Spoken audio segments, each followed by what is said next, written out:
Hello friends, good morning. Welcome to my amazing sa pyara sa channel Physics Universe. I hope you are all fine at your home and we are enjoying this online lectures. So guys, today's our topic is Kepler's laws. तो basically Kepler's ने 3 laws of gravitation दिए, उसमें से first law उसको बोलेंगे laws of orbit. तो इस laws of orbit में पहले हम लोग इसको समझ लेते हैं, फिर उस पे एक एग्जाम्पल से उसको समझेंगे। तो यहाँ पे हमारे पास जैसे कि दो सन है, ऐसा हमें जस्ट एज्यूम करना है। सो ये एक वर्चुअल सन हो गया, जहाँ पे मैंने ये एक डॉटेड लाइन दिखाई, क्लियर। तो ये हमारा एक वर्चुअल सन हो गया और ये हमारा रियल सन। तो जो भी प्लैनेट्स रोटेशन करेंगे वो कैसे रोटेट करेंगे, तो दो सन है उस हिसाब से रोटेट करने वाले हैं। तो उनकी जो भी रोटेशन होगी, वो जो भी पाथ हमें मिलेगा, that is like ellipse. It is not complete circle क्योंकि उसके दो फोकाई है, सो वो हमें एलिप्स मिलेगा। ओके, अब यहाँ पर हमारे पास दो एक्सिस होंगे। अगर मैं पहले तो एक्सिस ड्रॉ कर दूं, तो ये एक horizontal surface axis and another is vertical axis. Okay, अब पॉइंट्स अगर रख दूं, this one is O, this is A, this is P and this is B and this is C. Okay, अब ये जो एक्सिस है हमने उसको भी डिफरेंशिएट करना है। सपोज कि A O and O P is called semi major axis क्योंकि वो बड़ी एक्सिस होगी। सिमिलर बी ओ और OC it is called semi minor axis, simple, clear. तो हमारा जो प्लेनेट होगा वो इस हिसाब से सर्कुलर घूमने वाला है। अर्लियर कॉपरनिकस ने ऐसा बोला था कि जो भी प्लैनेट्स होंगे वो सर्कल में ही घूमेंगे, बट केपलर ने उनका जो स्टेटमेंट था उसको करेक्ट किया कि वो जो पाथ होगा दैट इज एलिप्स। तो जैसे कि दो सेंटर हो के वैसे घूमने वाले हैं। अब इसको एग्जाम्पल के तौर पे कैसे समझे, तो सिंपल है। हमें क्या करना है कि दो इलास्टिक रस्सी लानी है, रबर बैंड भी चलेगा। रबर बैंड के दोनों एंड्स को यहाँ पर कनेक्ट करना है और एक जो एंड है, जो बीच वाला पोर्शन हम लोग बोल सकते हैं, उसको इसकी टिप से, जो पेंसिल है उसकी टिप से कनेक्ट करना है। तो कुछ ऐसा बन जाएगा, रबर बैंड के दो एंड्स और उनका बीच का जो पोर्शन है उसको यहाँ पर फिट कर दिया, फिक्स कर दिया। अब क्या करना है, यहाँ से अगर घुमाओगे तो धीरे धीरे ये घूमेगा। चलो यहाँ पर पहुँचा, क्या होगा, इसका फोर्स तो बहुत ज़्यादा हो जाएगा। अगर अब दूर जाएगा तो ये टूट जाएगा, तोड़ना नहीं है, कैपेसिटी तक ले जाना है। तो इसका फोर्स तो बहुत बढ़ गया, तो इसकी कैपेसिटी यहाँ तक ही है, इससे आगे नहीं जाएगा, टूट जाएगा। तो हमें क्या करना है, फिर वापस आ जाना है। फिर क्या हो रहा है, अभी धीरे धीरे धीरे इसकी जो टेंशन है वो बढ़ रही है। धीरे धीरे धीरे धीरे यहाँ पर आएगा तो इसका जो यहाँ से कनेक्टेड है वो portion tension, it have most tension. तो यहाँ से यहाँ तक का जो रबर बैंड होगा वहाँ पर सबसे मैक्सिमम टेंशन लगेगा यहाँ पर। यहाँ पर किसका था, यहाँ का टेंशन था ज़्यादा। फिर वापस से तोड़ना नहीं है, इसलिए हम लोग वापस आ गए। तो क्या मिला हमें, एक एलिप्स मिला, क्लियर। तो ये एलिप्स में भी दो axis, semi major axis and semi minor axis. तो इस ये एग्जांपल से हम लोग ये समझ पा रहे हैं कि जो भी ऑर्बिट होगी वो ऐसी क्यों है। तो प्लेनेट की ऑर्बिट इस वजह से ऐसी है कि यहाँ पर आएगा, फिर और आगे नहीं जा पाएगा, फिर वापस आएगा, यहाँ पे आएगा और आगे नहीं जाएगा, फिर वापस आएगा। तो ऐसे उसका मोशन चलता ही रहता है। So this is the first law. Okay, now second law, उसको बोलेंगे laws of area. Laws of area कैसे, फिर से वही एलिप्स पाथ, और सपोज के यहाँ पर हमारा एक्चुअल सन है, क्लियर। ओके, प्लेनेट की मैं मेनली दो पोजीशन यहाँ पर दिखाऊंगा, उससे हम लोग ये एरिया का लॉ समझने वाले हैं। सपोज के पहली पोजीशन यहाँ से यहाँ पर गया और दूसरी पोजीशन यहाँ से यहाँ पर। देखना अभी ये जो पोजीशन है, सॉरी, अभी ये जो पोजीशन है मैंने एक ज्यादा लेंथ वाली पोजीशन ली और एक कम लेंथ वाली पोजीशन ली है।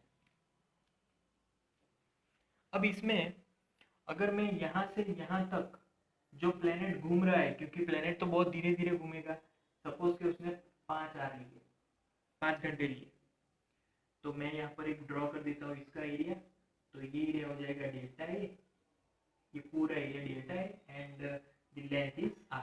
क्लियर? ओके। अब फिर से मैं यहाँ से यहाँ पर पहुँचने के लिए भी उसने 5 आवर लिए, 5 घंटे लिए, तो वही मैंने मेजरमेंट लिया। 5 घंटे यहाँ से यहाँ पर ले रहा है वही मेजरमेंट। तो अब ये डिस्टेंस उसने जो एरिया कवर किया वो इतना कवर किया, delta A and R is the distance. तो आप लोग देख सकते हैं कि यहाँ पर आर कम है, यहाँ पर आर ज़्यादा है। उसके अकॉर्डिंग यहाँ पर डेल्टा ए थोड़ा सा कम है, यहाँ पर डेल्टा ए थोड़ा सा ज़्यादा है। तो ओवरऑल ये चीज़ ये है कि area velocity is always remains constant. Areal velocity constant मतलब कि कोई भी प्लेनेट सेम टाइम में सेम एरिया कवर करेगा। यहाँ पर अगर 5 आवर लिए तो वहाँ पर भी एरिया सेम है, यहाँ पर भी एरिया सेम है, तो दोनों में एरिया तो सेम ही रहने वाला है। तो उसका मतलब कि जो एरिया है वो same distance, sorry, area same time में सेम एरिया कवर होगा। उसको हम लोग बोलेंगे laws of area, same time में सेम एरिया। क्लियर? ये याद रखना। ओके। अब थर्ड लॉ पे आते हैं। Third law is laws of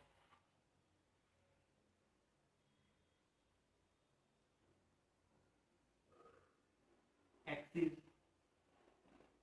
कैसे? तो थर्ड लॉ बहुत ही सिंपल लॉ है, it is T square proportional to A cube. मतलब कि कोई भी ऑब्जेक्ट का जो पीरियोडिक टाइम होगा, it's square is directly proportional to semi major axis distance cube. बहुत ही सिंपल लॉ है, फिर से बोल रहा हूँ। कोई भी प्लेनेट का जो सन के आगे घूम रहा है उसका पीरियोडिक टाइम का square is directly proportional to the semi major axis distance cube. Both are directly proportional.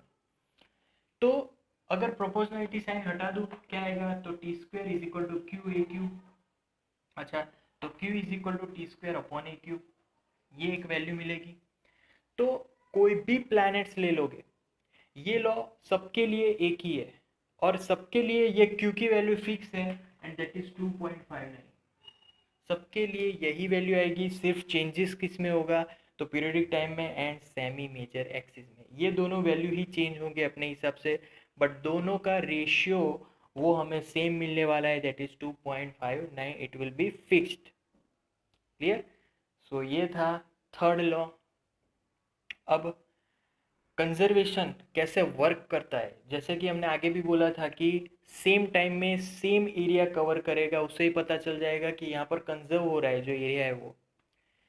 तो यहाँ पर कंजर्वेशन कैसे वर्क करता है? So simple, we know that formula, angular momentum vector L is equal to vector R cross vector P. Simple. अब is equal to vector R cross vector V upon M. This is the formula of P. Sorry, here it will be M vector P. तो यहाँ पर ये जो formula थी, यहाँ पर जो एंगुलर मोमेंटम है वो सेम रहने वाला है। मतलब कि अगर मैं left hand side vector L upon 2m कर दूँ तो राइट हैंड साइड क्या होगा? Vector R cross M vector V upon 2m, m will be cancel out, so आएगा 1/2 vector r cross vector v। अब vector r cross vector v remains constant, that's why this term will be also constant। तो ये terms तो constant ही रहने वाले हैं। सो ये इसको हम लोग बोल सकते हैं कि angular conservation of angular momentum. Clear? So these are the 3 laws of Kepler. That's it for today, guys. Thank you so much for viewing my video lectures till the end. That means a lot to me. Please like my videos and subscribe my channel. This law of periods मतलब कि यहाँ से अगर एक concept को उठाए, यहाँ पर क्या हो रहा है, ट्राइंगल बन रहा है। क्लियर? तो उस ट्राइंगल का अगर मैं यहाँ पर एरिया लिखूँ तो ट्राइंगल का एरिया क्या होगा? We know that half into, yes, this length is R, okay, cross this length, what is this that length? तो हमें पता है इसकी कुछ वेलोसिटी होगी v, and velocity to cover this distance in delta T time, so वो जो distance मिलेगा that is v delta T. Clear है? तो ये मैंने क्या किया कि जो हमारे पास ट्राइंगल बन रहा था उसका मैंने सिर्फ एरिया फाइंड किया। तो मैं लेफ्ट हैंड साइड लिख सकता हूँ, that is our area delta A. Okay, अब डेल्टा टी को लेफ्ट हैंड साइड ले जाओ, so delta A upon delta T is equal to 1/2 R cross V. Delta T तो गया, तो यहाँ पे क्या बचा? सिर्फ आर क्रॉस वी। क्लियर?